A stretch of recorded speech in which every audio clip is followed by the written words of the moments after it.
Hello, we're the Bitches with Beards, and we love to talk all things culture. On this podcast, we chat our top 3 cultural moments of the week. It's the Cultural Three-Way. I'm Daniel. And I'm Max. We saw you from across the bar. And we really love your vibe.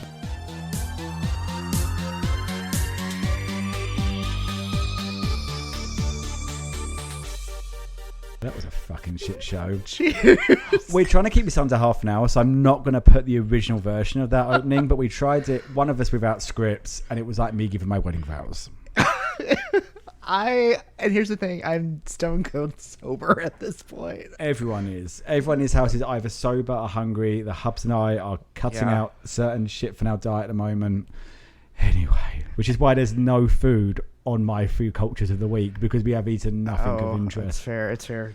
But Daniel, how was your culture for the week? Oh, your week, sorry. Oh, my week. My week has been a firing squad, essentially, at office. And not that anyone got fired or anything like that. It was just like these little bitty things kept popping up, and then they'd get a little bit bigger, and you'd put them out, and then something else would come up. And it was just like that constantly.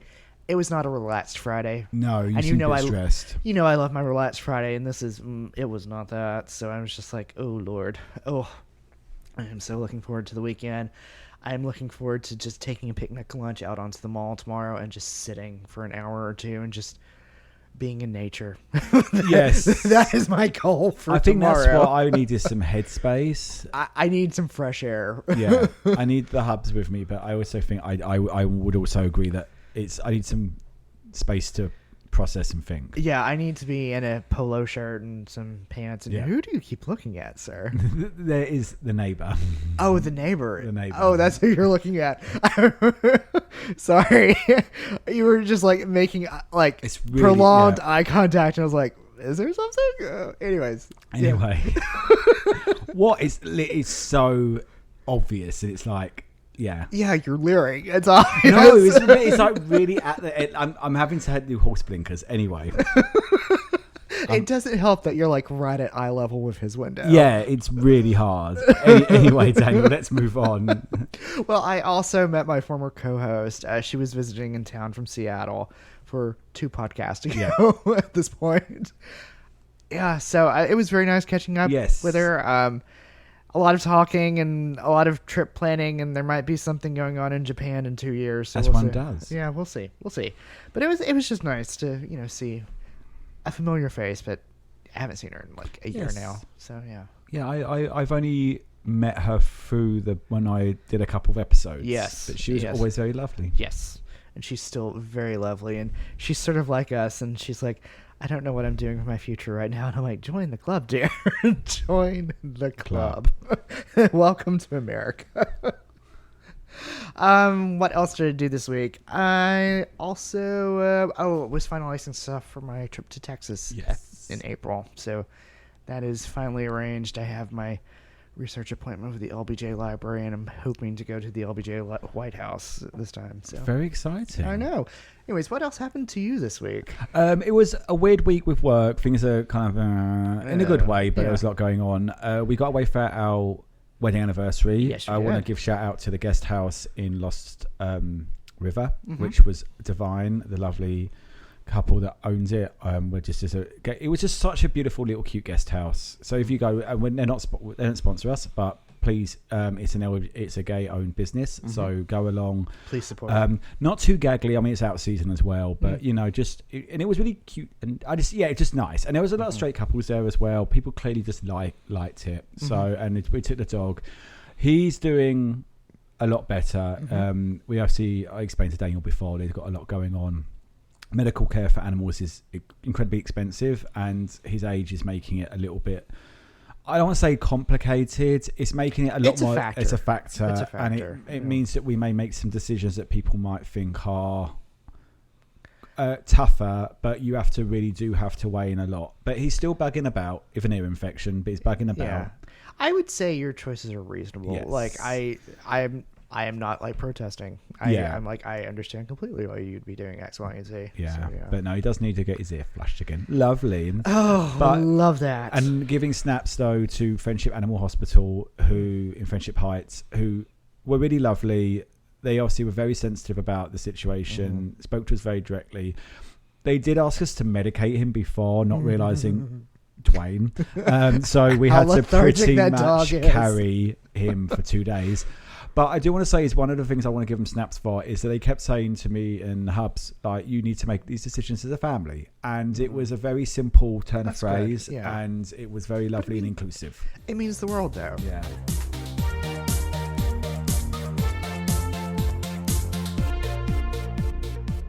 But Daniel, I think I'm ready to move to the foreplay section. Yes. This is where we talk about our personal culture for the week. So my personal culture, I still have a food thing because I can't. I'll lick your notes for flavor. Yes, I had vegetarian barbecue baked potatoes this week. So lovely. It's vegan chicken barbecue is what I used for it.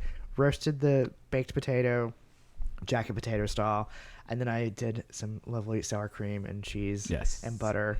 I then put the barbecue vegan chicken on top of it with barbecue sauce and a little bit more cheese and a little bit of coleslaw, and it was a taste of home. It was everything I wanted it to be. Just hit the spot. It was delectable. It was carby. It was everything that you did not eat this week. I think we could do sweet potato anyway. Yes, absolutely you could. An exhibit that I went to this past weekend that I highly recommend is called Here, Pride and Belonging in African Art. It is at the African Art Museum, not the African Smithsonian Museum. It's the African Art Museum within the Smithsonian Castle complex. Looking at queer art from Africa proper. Phenomenal. Absolutely phenomenal. I highly recommend going. It was my first time in that museum, and I've lived here for a decade. Don't know why I've never ventured over to that portion. Because locals never do. Locals never do. But here's the thing. I have my normal places I go to museum-wise. Never been to that one. Highly recommend it. It was a really good show. So if you wanted to go see something, go see it. Nice. And with this new podcast, we like to do things in threes. Yes. And I have been trying to get all of this on for the past 3 weeks. So I'm going to cheat just a little with my last one. So there have been a set of remakes, redos of songs by 3 different artists that I highly recommend and love. So they are Lady Gaga, Please Won't You Be My Neighbor. If you want to cry, listen to that one. Brandy Carlisle, All Coming Back to Me. Phenomenal, off of her brand new album that's coming out. I love the Brandy. And then something that you might... Actually, you're not going to talk about it, but it is related to something you're going to talk about. Jessie Ware, The Way We Were from the BAFTA Awards. Oh my God. Did she do the in memoriam? Yes. Oh my God. Moved. That's not come up, and I follow a lot of her. Absolutely moved by that version of it. So, Max, what is your foreplay for the week? Lots of movies this week. Went to see How to Make a Killing with the lovely Glenn Powell and Margaret Qualley. It's excellent. It is a remake of Kind Hearts and Coronets, which is an Ealing comedy of Sir Alec Guinness. It's cute. Both are great in it. I wouldn't say it's ours, and because I didn't realize, I looked to see how long it was, and they said, a light remake of Kind Hearts and Coronets. I'm like, I know what the twist is going to be at the end, and it's actually slightly clever how they've still done it. But no, it's a good film. But yeah, no, I would highly recommend putting it on a Sunday afternoon. One of those. Yes, got it. I watched Blue Moon, which was the Ethan Hawke film. It's Richard Linklater, Ethan Hawke. He's up for the Oscar for Best Actor and Best Actor in a Male Lead.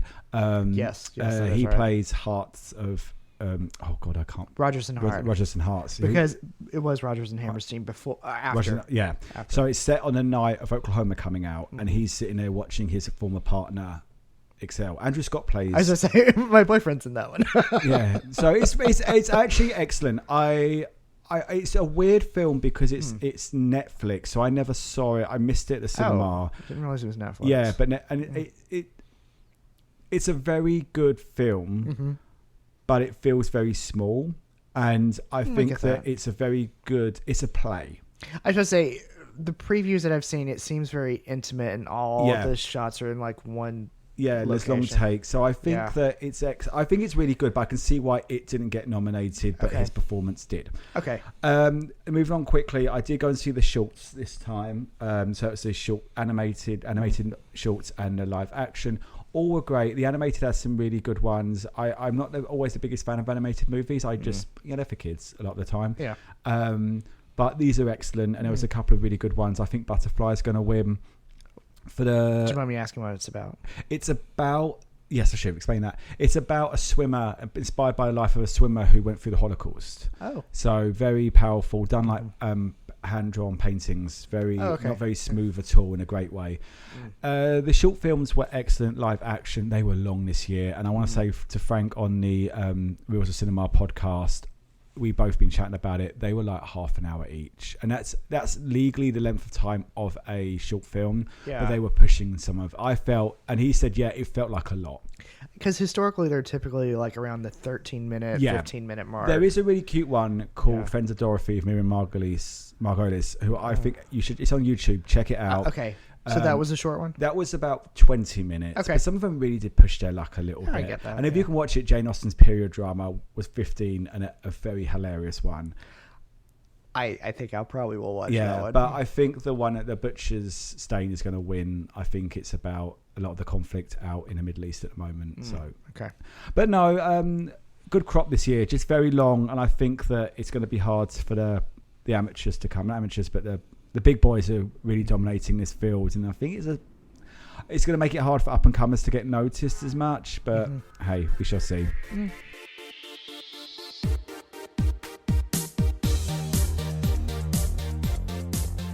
Well, I was definitely satisfied, but now we want to make sure you're nice and satisfied. It's time to talk about our top, our bottom, and our lucky Pierre of the week. Oh, Daniel, name those three for me. Well, I'm twisting rules left and right. I don't really have a bottom for the week. Yeah, well, sometimes it's a good week. Sometimes there are two tops and a lucky Pierre. In this situation, my less than top is that months after his stint on Traders, Alan Carr has purchased a castle. He has purchased Ayton Castle in Scotland, in the Highlands, along the border, I believe. The purchase will be the focus of a brand new Disney Plus show starring Carr, likely focusing around the renovation, but no plot details have really leaked out just yet, and no firm dates as to when this is going to happen on Disney Plus. But if you have Disney Plus and you like Mr. Spectacles, you should probably watch that. Yes. And we do like Mr. Spectacles. Yes, I think it might be that or Hulu sometimes. Oh, no, they're integrated, because sometimes but no, I would definitely give that a watch. I would too. I mean, he was really good with his Agatha Christie like travel show, so Yes. I would definitely watch him do this for sure. My top news of the week was good news that we both loved, is that Katherine Tate will be on the West End as the next Mary Todd Lincoln in Oh Mary. Her run is set to start April 27th and last until July 18th. I thought her announcement promo was absolutely great. She took the lipstick and she wrote Tate. Crossing 3 months is a nice juicy length on the West End as well. Yeah, and I can't remember who she's taking over from, but they didn't have a big name to start as much. No. So, anyways, yeah, good choice there. They keep always surprising us. Always. All right, and now we're on to the lucky Pierre of the week, and I'm going to start off by saying it's going to be a very sore lucky Pierre because it's two tops this week. It's two tops this week. I'm going to say a bit of phrasing that I don't think I had ever anticipated stating on a podcast ever. No, mummy, no more tick for me tonight. Right. Let alone, 3 years ago, whenever we were doing Bitches with Beards, or even like this year, is that Hillary Duff is set to release a brand new album, or she has released a brand new album called Luck or Something. It is her first full-length album since 2015. And the reason why I'm saying I wasn't expecting this is because she really pivoted after her last album to more focusing on her acting career. Yes, she was in Younger by that point. Yes, I liked her in Younger. Yes, and she's been in something else since then. She did How I Met Your Father. Yes. Playing the... Yes, but she was also in something else too. But anyways, it didn't matter. Like, she transitioned from the child actor of Lizzie McGuire and doing this singer Disney role, and she really hard launched into she stepped back acting. Yeah, because they a lot of them did the music, didn't they? Yeah, her and Lindsay Lohan both seemed to release albums about I don't know much about Yes. the aligners, but there was a big thing, wasn't it? They act and then they all released an album. Yes. I feel like that was part of the Disney contract, so to speak. And so she really pivoted after that period. And so she's come out with a brand new album. And she's also announced a tour date. Some interesting stops on the tour date. But, I'm going to say this. I'm actually surprised and shocked by this album and that it's good. It's deep. It is more mature. I mean, which, not a pun off of the first single that she released from there, which was called Mature. She released that about 3 months ago, I believe. But like the topics that she's talking about, like it's very much something that we can relate with. Yeah. And not that we can relate with this, Bullying but like, mummy groups. Bullying mummy groups. But it's also, she's talking about her first divorce, about being a scorned woman, about the fallout between her and her sister, which was it's never really been addressed why she fell out with Haley, but yeah, I was reading. So this was all coming in drip feeds this week. yes. But isn't Haley like? I think so, but she's never overtly stated that was the reason why they fell out. Yeah, I think there was maybe some views and opinions that she didn't quite appreciate. Right. And Hillary is very much for us, so Hillary would be nothing without the gay community. and she acknowledges that. And I feel like this album is really for the gays. Like, she's doing it for us. And if you want to know how this thing works, I need everyone to see the interview that Carrie Coon gave about Gilded Age season 3, and they said, how do you feel still going? It's the gays. Yeah. She goes, it's the gays. Can we move on? Yeah. End of topic. Anyways, but like I said, this album is shocking because prior to this, one of her most famous lyrics, I don't know if you listen to her so much. I know one of her songs because there's one that gets on a circulation occasion bars. What's her big hit single? I mean, it's like, hey now, this is what dreams were made of from the Lizzie McGuire movie. It's like one of her like most iconic lyrics. But she did like a slightly Kelly Clarkson rock vibe at one point, didn't she? Yes, she did. I think that was like her third album or so. Oh wow. Yeah, she had four. Well, it's a bit like Sabrina Carpenter, and this is her 6th album, right? But everyone's just sort of discovering Sabrina at this point, as well. But Hillary Duff, So she's my age, so I can understand if and also there wasn't. Yeah, and it's weird because even though we're not, we're close. Yeah. When you're a kid, the age jump is every 2 years, and it changes it. So I would have been right, and also like it wouldn't have been the sort of dumb like thing to go, I'm going to watch Hannah Montana, Lizzie McGuire. Right. Lizzie McGuire was pre-Hannah Montana, wasn't it? Yes, she was. Because Hannah Montana was when they got the factory really going and they knew how to churn them out. Yeah. Anyways, I am absolutely loving her press tour that she's doing right now. She's being unapologetic. Yeah. She has experienced a little bit of backlash because of one of the songs. It's called Roommate, where she's talking about someone going from lovers to being a roommate. Yeah. And, the mom groups are stating, how dare you make a song that says this? And she's like, I'm not making music for 7-year-olds right now. She said, I'm 38 years old. I'm making music for me. The mum groups are pissed off anyway because we all know what's going on there. Right. But I also want to say... It's actually Tisdale doing a poison pen. Oh, it's always Tisdale. Oh, God. It's always Tisdale. It's always Tisdale. I mean, the thing is, I think it's great having an artist that has matured with us and we can approach her yet again, if that makes sense. Well, Mandy Moore's gone through the same thing in the last few years. Yes. And I think a lot of it is that, Hillary Duff is known. I will be honest, Haley Duff they're the Duff sisters. Right. I couldn't tell you a Haley Duff song. No. I actually looked over Haley Duff's acting. She's done quite a lot. Yeah, she has. And I think both of them have got a career, but a part of it I think is that they emerge, Hillary's done... Younger must have made. No one gets the money they used to on these things. Yeah. You've been silly, buddy. Yes, you silly. are. We like it when you're silly. Oh. Buddy. Hey, buddy, we've got like a half an hour limit on this, so can you oh, there we go. You shake that messy ear. But no, they're all going through stuff, and she must have enough money in investments now. Oh, yeah. A lot of it is the investments they have. And know where to put it. When we went to see Mandy Moore, we only saw her at 9:30, and she did Candy at the end. Yeah. She didn't come out like the Madonna thing on and do it, So she had a completely mature sound. Yeah. And it was like, no, I'm glad that they're all doing it, and they don't. I think they're a lot more aware of their fame. Yeah. And if you listen to, like, especially someone like Mandy Moore, I've not heard, like, but I would love to hear Bowen Yang and Matt Rogers speak to Hillary Duff. Mm-hmm. Because when they spoke to Mandy Moore, the big thing she said was, you know, at the time she was so stressed she wasn't Britney, and now she's so grateful that she was able to navigate her own career. And yes, she didn't hit the heights back then, but now she has so much more control and agency over her own life and her career. She has a name, she has the gays that love her, and she said then she hit a show, and what launched her again was Us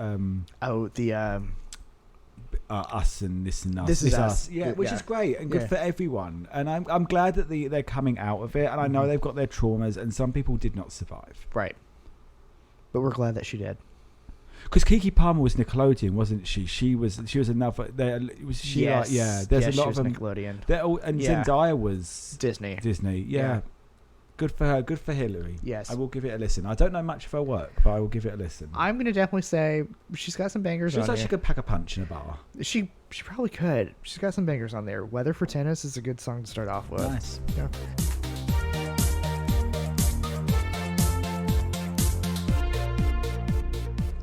Well, my bottom of the week. So we're going to do this one very sensitively.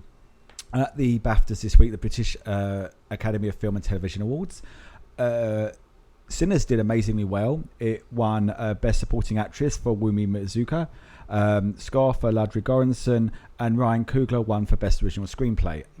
Unfortunately, while Michael B. Jordan and Delroy Lindo were presenting, the N-word was heard being shouted out. It resolved in that it actually came from an individual called John Davidson, who is suffering from Tourette's, right? Who lives with Tourette's, and was there because his life had inspired a movie, I Swear, which resulted in the young person who played him in a movie winning Best Actor and beating Leo DiCaprio and Timothée Chalamet. Oh, wow. That took turns. Yes, so it was a bit of a tense moment. There's a couple of... It got very tense in the Twitter and on the threads. The first thing was, how dare this person, he has to be racist, this is an excuse, blah, blah, blah. There's a couple of people out there, Jamie Foxx was one that said this guy's clearly racist. The lady, she played Shirley in... oh, God, I can't remember her name now. But I love her as an actress, but she's just completely... she went really at it, and it's really sad. Cooler heads have prevailed, and I think I don't want to talk too much about it, but the thing I've liked to see is, or not like to see, that's a horrible turn of phrase, is that a balance has been found and a mutual understanding has been met, that people are allowed they shouldn't even be allowed, they are entitled to their upset, but an understanding has come from where John Davidson, he cannot control it. Right. The rumor is he told the Queen to go fuck herself. And he's known for shouting. It's the tick is basically being up the worst thing at the worst time. Yeah. So it's been an interesting cultural moment, because I think we've lived in a very black and white, worst turn of phrase there. A very, a very mono culture in a sense. Yeah. And now we're going, no, we have to meet in the middle. There's a Venn diagram here. Yes. And the middle has been met. My top of the week is that the Green Party in England, a member of the Green Party defeated Labour in a by-election. This is not brilliant, because Labour's a controlling party at the moment in that sense, because and if they don't win, then it's going to fall onto the idiot Reform Party, but they also beat Reform as well. That's good. So Hannah Spencer, 34, is a plumber by trade, a member of the area's local council, and she won. And she apologised to her customers because she said she'd be too busy. I was going to say, she had a very good speech. Yes.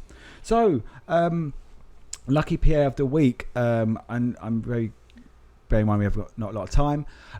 Essentially, obviously, everyone saw the crap that went down in the men's hockey team, and a certain Mr. FBI and a certain Mr. President that decided to get involved. And basically, I do feel bad for some of the team because they did kind of get pulled into it. And I think that essentially the powers that be hijacked their celebration. Yes. Obviously, they were then rewarded with a trip to the White House and a McDonald's. No joke. Literally. But then the women, all of a sudden, had photos with Divine Stanley Tucci, and everyone was suddenly like, the women have won. To make this even better is that Flavor Flave, who is iconic already for supporting female athletes during Olympics, and is decided to say, hey, do you guys want to party in Vegas? At which point... I can read it out, but go online, you can find a whole list of the brands that jumped into the comments, and they basically funded this entire trip to the point that it's not just a hockey team going to Vegas. Every female athlete that competes in the Winter Olympics is going out. There's That's people amazing. doing their hair. They've got like a trip to the Chippendales, I saw. So yes, girls. it was just a really positive story about really stepping up. But I don't know. I don't want to. Like, I'm not going to defend the men, but and I think they could have all stepped back from the fucking White House visit Or the State of the Union. I think it's very sad that Mr. Patel decided that he was going to hijack them like he'd won it. Yeah. And some have said, you know, like we were in the moment, we were celebrating, we didn't know what the fuck was going on. It was just cringe behavior. But I do think, though, that male athletes have a clear path as to how it should all go should they win. Mm-hmm. And there's a certain, no, we are going to be excited. We're going to get dinner with the president. We're going to do this. This is what we are owed by winning. Whereas the women it's an expectation. are carving their own path. Yes, they are. And they've made it so much classier. Like the fact that there's a photo of Stanley Tucci in the middle of it all is just absolutely brilliant. Stanley, like we love, j'adore Stanley Tucci. And it just is very sweet. But no, have you watched much of the Winter Olympics? I'm going to tell you, I didn't watch a single thing. Didn't watch the opening, closing ceremony. Did not watch a single event. I saw it mainly in bars. I didn't even do that. Like there was a TV on in the guest house. A couple of bars we went to had it on, and we kind of eyeballed it. I'm going to say I mentally was in a different headspace than I was during the Summer Olympics 2 years ago. Yeah. I mean, I've really liked, I do like the Olympics in that because of the nature of the sports, Mm-hmm. and it's a lot more queer representation and diverse representation. Yeah, but Like especially speed skaters who introduced the new subculture of skinny white guys with fat asses. well, very true. For me, I think I had a different sense of national pride. Yeah. And so I'm just like, not this time. No, it was very tough, but I do like supporting them as individuals, and they do speak their own minds, and I think a lot of them did go in with the against ICE. Mm-hmm. It has been more politically charged. Yeah. I don't know why the hockey team have been completely singled out like they have, especially because over 60% of the medals were won by women. I hate saying this. I think it's the heated rivalry of it all. Yeah. Like hockey's having its moment, and here's what we latched onto.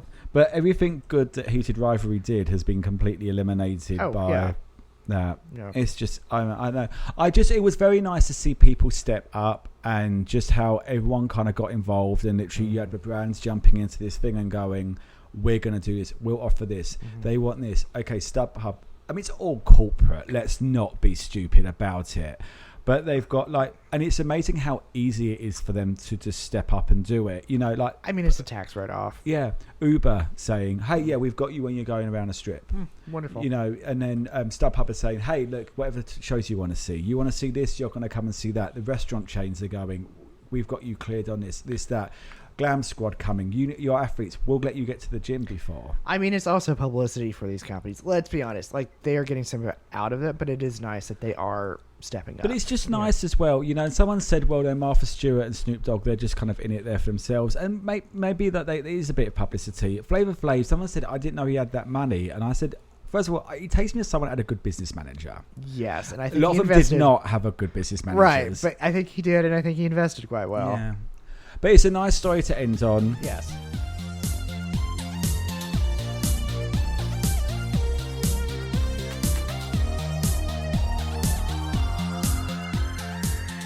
And I feel actually quite satisfied by that. Do you feel quite satisfied by that? I feel the most satisfied. What do you think the culture for next week's going to be? Culture for next week. I think we're supposed to have one wonderful day this weekend in DC. I think spring is coming. Yes, I'm very excited by that. Mm-hmm. I think it's still a lot of movies at the moment, but I think maybe a hike. Oh, that'll be nice.